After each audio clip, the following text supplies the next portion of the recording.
Млад радиолюбител от Перник обучава деца на основни умения при работа с ток. Според Слави Стоянов, познанията в тази насока от ранна възраст могат да предотвратят много инциденти. И децата трябва да знаят как да се пазят от ток, как да работят с електричество, защото електричеството е навсякъде около тях. Дори преди известно време се опитах да провокирам едно дете, начина му на мислене.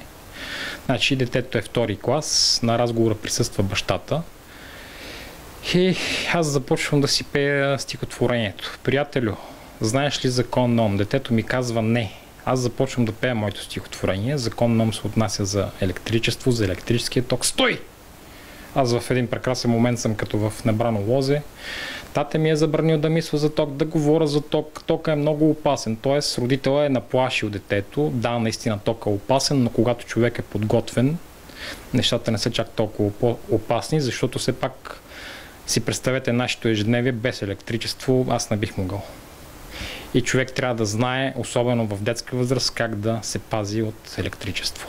Ежедневието неминуемо ни е свързано с електричеството, но често се случва да попадаме, например, на висящи жици, оголени кабели и отворени електрически табла. Затова не само децата, но и възрастните е необходимо да бъдат особено внимателни, предупреждава Стоянов, и съветва винаги при такива ситуации да се подават сигнали до съответните органи и институции. Ами хора, подавайте сигнали.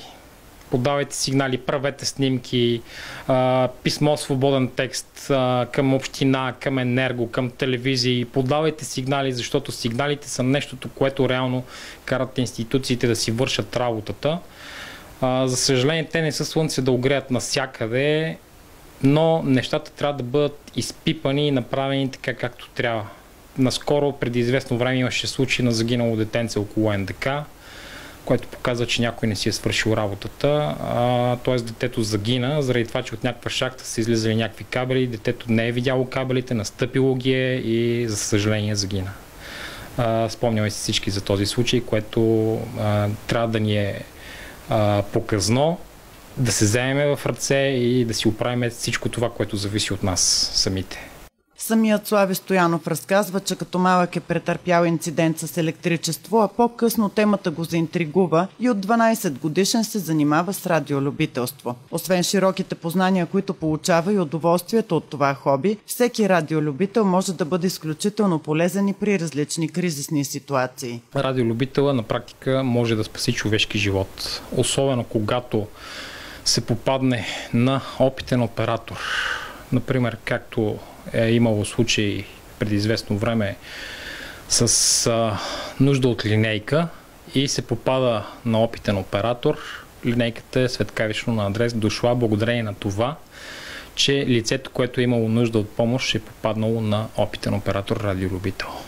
Сега Слави Стоянов иска да предаде своя опит на подрастващите. Според него обаче много често се получава омагьосан кръг. Учениците не са наясно и не им се занимава, за родителите и преподавателите също не представлява интерес за подобни обучения. В момента групата му се състои от 10 ученици, тъй като не разполагат с подходящо помещение, уроците се провеждат предимно в планината. За всички заинтересовани Стоянов излъчва и клипчета за безопасност в YouTube.